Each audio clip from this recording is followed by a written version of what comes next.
The Energy Secretary tells me that data centers are not responsible for Americans paying higher utility bills. But consumer advocates say Americans are footing the bill for the rapid expansion of these data centers. Across the country, pushback is growing against what's powering artificial intelligence. How many people here are concerned about the data center? Raise your hand.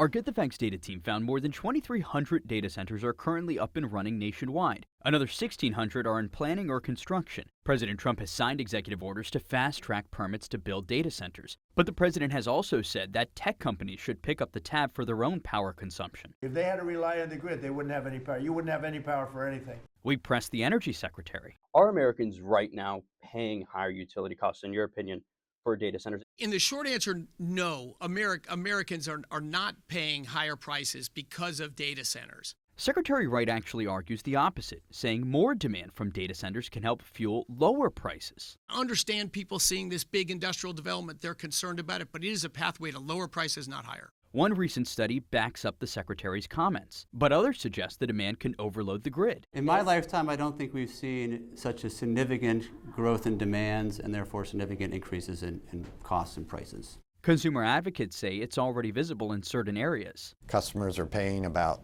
$32 a month on average more than they were a year ago for the same service. And those costs are largely driven by data centers. David Lapp represents ratepayers in Maryland, which shares an electric grid with neighboring Virginia. Our data team found that state has the most data centers in the country. This is a proposal. He says regulations have to change. The regulatory system has been built around gradual and sort of universal growth.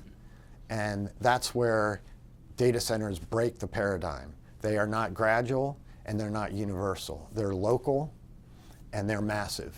Some major tech companies like Microsoft and Anthropic say they are willing to pay more of the infrastructure costs associated with data centers, but consumer advocates say those agreements don't always protect ratepayers.